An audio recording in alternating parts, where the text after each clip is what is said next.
Hi, everybody, and today I have Mr. Hank Donovan with us from Rattlesnake Cables, and he has been very kind enough to stop and have a word with us and talk about all the things we might need to know. So we'll just get right into it, if you're okay with that. I'm down. Fantastic. So the very first thing, and the real main reason that I wanted to get into this is what makes a good cable for an instrument, for anybody that would be using cable? What sets a good cable apart from a bad cable? Well, I think the difference is always about durability and tone. Those are your main criteria. So if your tone is there with cable capacitance not being an issue, where it's like darkening your tone, is that your problem? Oh no, so yeah, he's good. You're Okay. good. Yeah, that's my dog. Sorry, we always have him on. So Gotcha. So to avoid cable capacitance, that's one thing with darkening your tone. You don't want to have that happen. And then durability is the cable going to be able to handle being on the road, being stepped on, run over by amps, and all that stuff. Right. So those two have to be at a decent level. If it's great tone but it's like cheaply built, it's going to fall apart. If it's super burly but it's got high capacitance, then it will affect your guitar signal. that makes a lot of sense. Is there anything with us like introducing sound, like outside, like buzzing or sound? Yep. Have you ever run into that kind of thing? Yep. So that's internal shielding that you'll want. So again, when I say a cheap cable, when you look at what costs money in a cable, it's the copper. Oh yeah, that makes Right? sense. So, the more copper that you have in there, the more expensive the cable is going to be. So the higher the gauge is, the conductor is going to be in the middle, which is a durability issue, and the signal, transfer issue. Because if you have like a nano hair, you're gonna, bend it like this, it's gonna break, right? Right.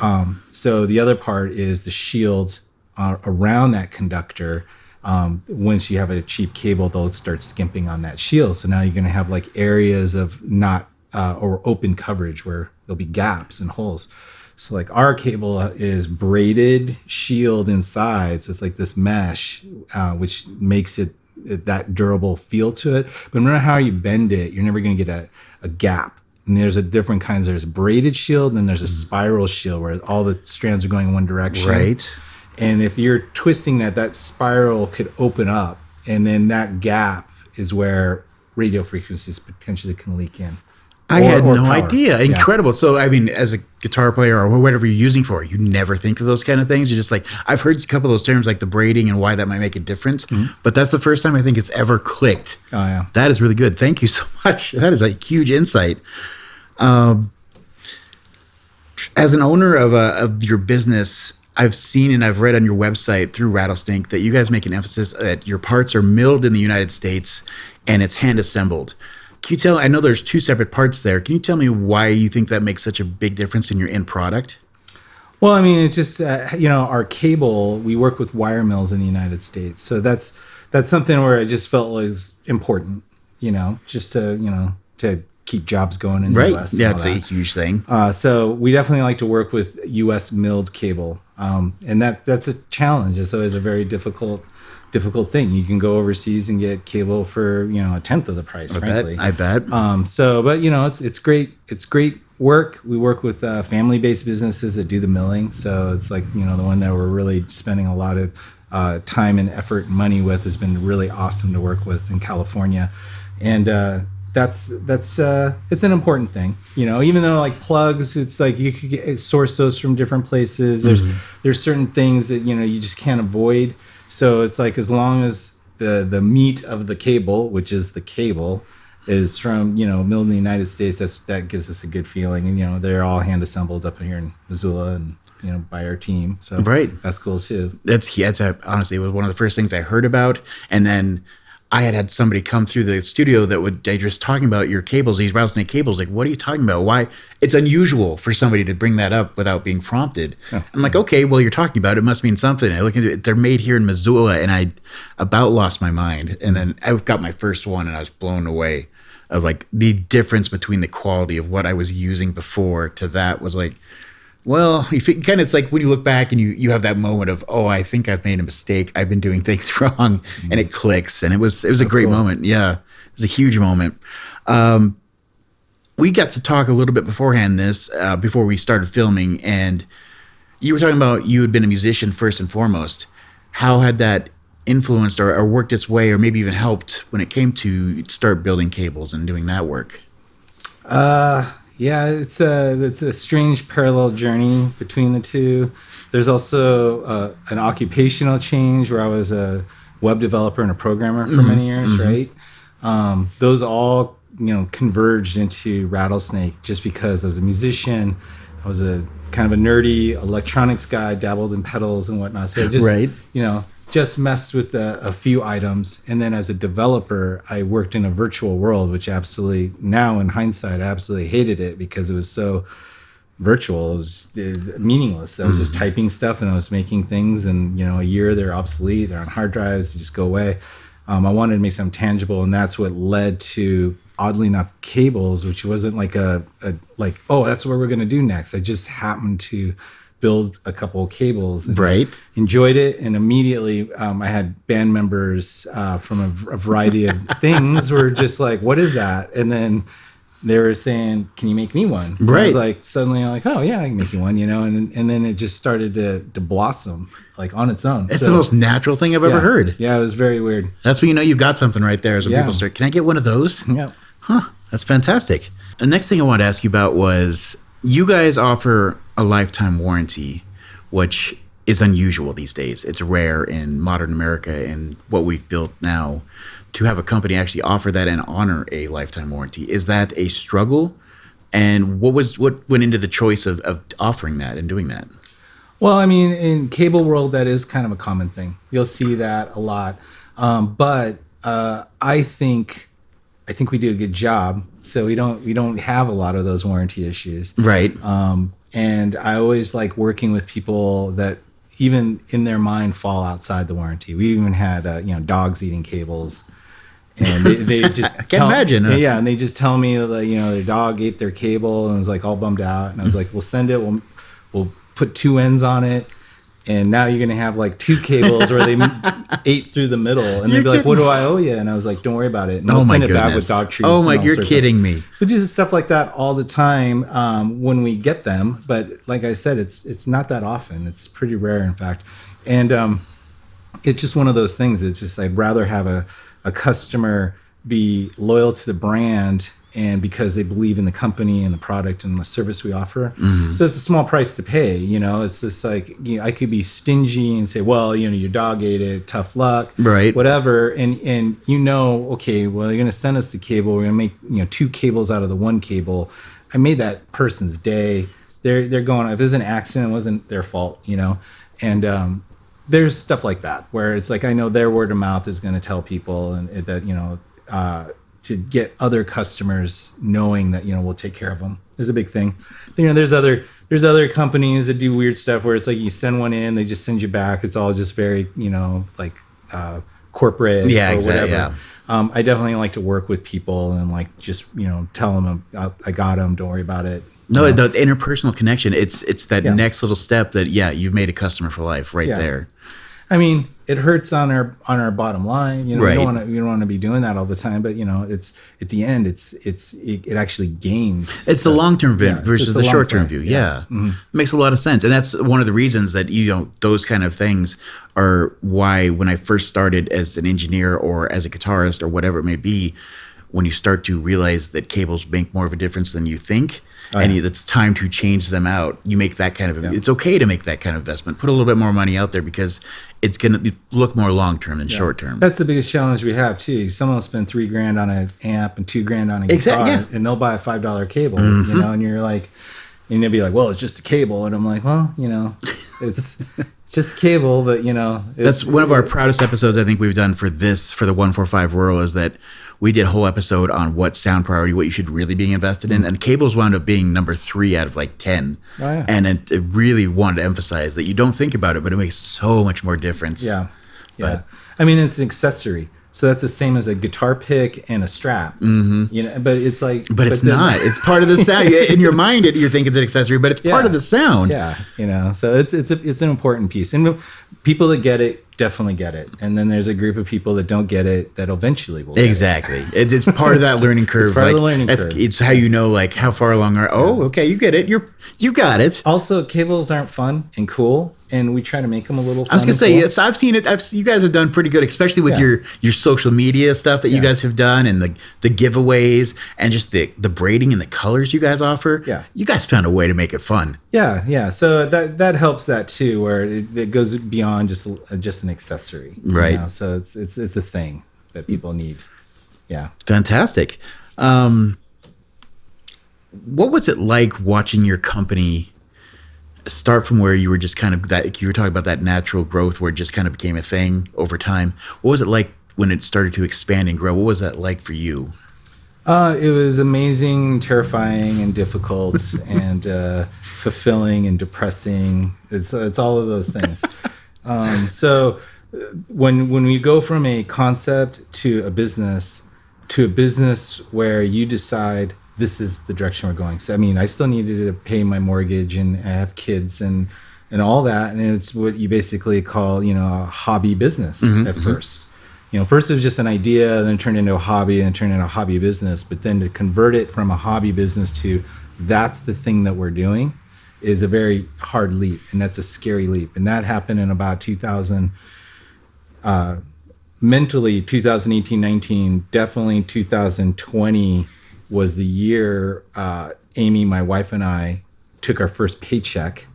It was the year Max quit his job and worked with us full time. Oh, that's a big year. Wow. Yeah. And, 3 months later, it's a pandemic. Of course. So that's part of the terrifying thing. But to see it when you committed to the business and say, this is the way we're going is a pretty amazing feeling.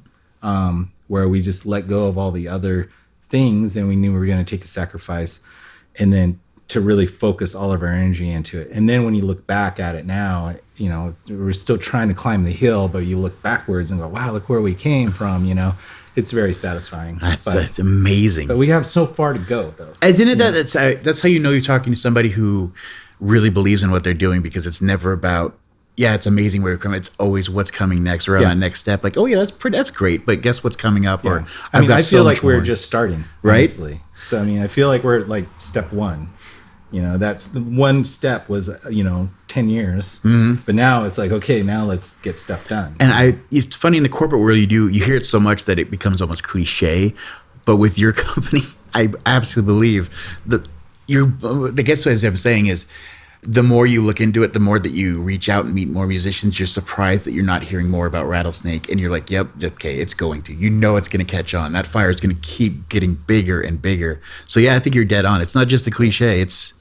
I bet there is a lot more to go on. I can only imagine the things that are going through your head and yeah. I think that's pretty much a one to that. I think we'll take a shift, and now we're going to talk more about your life, if you're okay with that. Okay. Fantastic. All right. And just before we go into talking about you and your personal life, I just want to share with these guys here, and then maybe have you answer a quick question about this one. My experience with your company is I had a couple cables that I bought. My wife bought me one for Christmas, and then I kind of knew I was all in. So I decided that I want to get some patch cables because I was building a pedal board. And so I had reached out and made an order, and there was this moment with your customer service where you reached out. You personally reached out to me, not knowing who I was, just as a customer, and I had selected that I wanted to pick it up because it was this option that, like, you can come pick it up. Like, okay. And you're like, yeah, go ahead, come on in.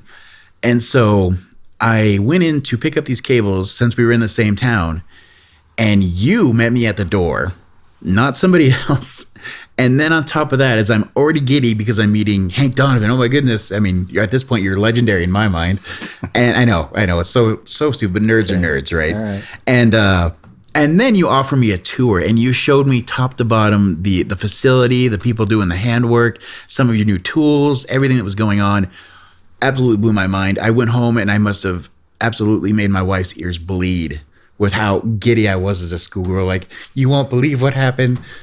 Instant lifelong customer. So the segue there I'm trying to get to is that customer service was not only great, but just next level. Is that something you guys try to incorporate into your business plan, or how does customer service make a difference for you guys? Oh yeah, I mean, customer service is everything. It's about creating that community and establishing the connection to everyone, building it slowly. So you can have a great product and blast this out. It doesn't matter as long as you have that base. And if you have that base is going to support you. So they're going to spread the word for you. They're going to keep ordering from you. So it's a big thing. And both my wife and myself worked in a restaurant for years at different restaurants, and we worked together at a restaurant. And Rattlesnake's really best built on a restaurant kind of philosophy. A lot of things there that are very similar. It's when you see a crowd outside of a busy restaurant, you think that's good. That's just one check where it says, okay, that's potentially good. You walk in, you smell the food, it smells good. Okay, that's another check. My boss used to always say, you eat with your eyes first. So the presentation needs to be good. By the time you actually eat it, you're already convinced it's the best steak you ever had or whatever. And then, the customer service is great. Everything starts building up on that and maintaining consistency. That's the other real hard thing with a restaurant. You come back the next time, it's different. It kind of sucks.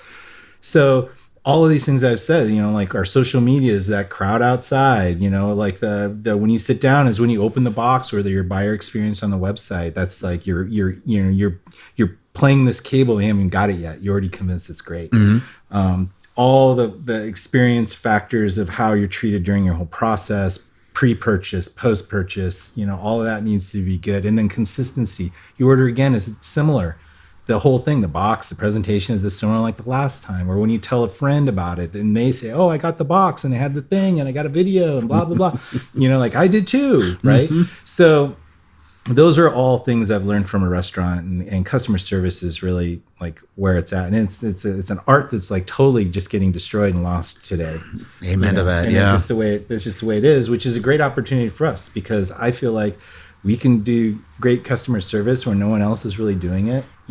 Speed too. That was the other thing. It's like some people take 2-3 weeks before you get your custom thing. Ours ship out that day or the next day. Right. And you're like, people are just blown away. It just just always blow people away is like what we're trying to do all the time. And it means our foot's on the gas all the time, and it's exhausting. I bet it's mentally tiring.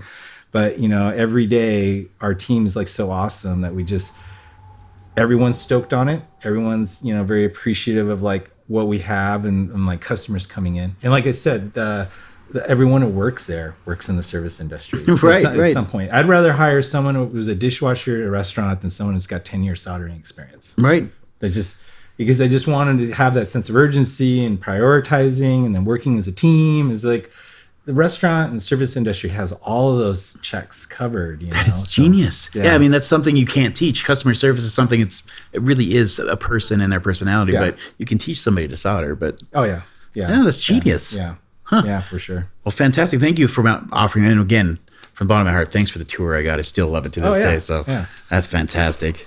So moving on, let's just talk about you. So where were you born? I was born in Billings. Billings, Montana. I did not know that. What was it like growing up there?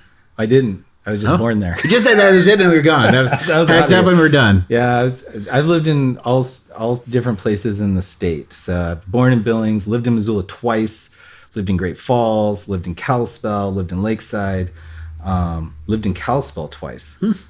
So yeah, been all around. I've never lived in Helena or Bozeman. Wow, That's it. But we have a lot in common. That is funny. I've lived in Billings, Bozeman, Helena, Kalispell twice.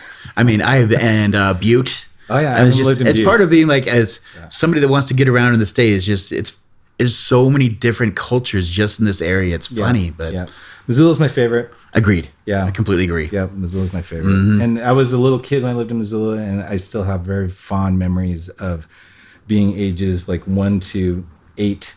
So going to university as a little kid, and like it was just awesome. A lot of things to do in Missoula versus other places. I could not agree more. Yeah. So you've been all over the place. What was the moment that you knew you want to start music? How did you get your introduction to music? I guess we could start there. introduction in playing music. Yeah. So like, was it somebody in your family was a musician, or what was it just one day? No, I guess so that's what I was trying to break it down between like being a music fan and a musician. Right. So Great Falls, I was junior high school, and I was way into metal. Super. I was just What kind of air? What years are we talking? we're talking like early 80s, mid 80s. So okay. Like thrash metal kind of stuff? Or no, just like Motley Crue. Okay. Ozzy Osbourne. Oh, yeah. Big time. And then I remember the first time I heard Metallica. Oh, yeah. It changed my brain. Oh, my God. Oh, you were just... Yeah. Oh, my God. So then I moved to Kalispell, and I was way into just metal, you know? And I was listening to Garage Days, revisited by Metallica. Oh, my God. I just pulled that up the other day. And So there's a Misfits song on there. And there's a couple, actually, I think. Yep, two of them. Last Caress and Green Hell. Oh, yeah. And I'm listening to this in Spanish class, and now I'm a sophomore in high school, and there's this I was scared of this guy, super punk rock skater guy. I would never even talk to him. And he sat behind me, and he just looks over my shoulder. I had a cassette tape, and he goes, "That is garbage." And I was just like, "What?" And he goes, "You should listen to the original." And then for whatever reason, at the time, I didn't even know those were covers. Right. They didn't announce it. They just put it out and said, "Yeah, I know what you mean." And so he hands me Earth AD, which had Green Hell on there. And at that moment, I shifted to like punk rock, and then the whole world of like, and then the opposite of like that, I was like DRI, thrash metal, Suicidal Tendencies. Oh my goodness. Right? But then the flip side, like the Smiths, The Cure, Depeche Mode, right? Echo and the Bunnymen, and I was Bauhaus. I was Joy Division. I was just so into like this, and then I went to this goth like doomer stuff, and The Cure, Robert Smith. Oh my God! Right. Is the reason why I play guitar. You were kidding me. Yeah. That is amazing. So that man is a genius. First songs I ever played were, with my friends, and we were trying to learn Cure songs. And I got a guitar, and I started trying to figure out Cure songs. And that was the first time where I was like an obsessed music listener to a person that was trying to like deconstruct songs, figure out how can you play them. Right. And then start decoding that.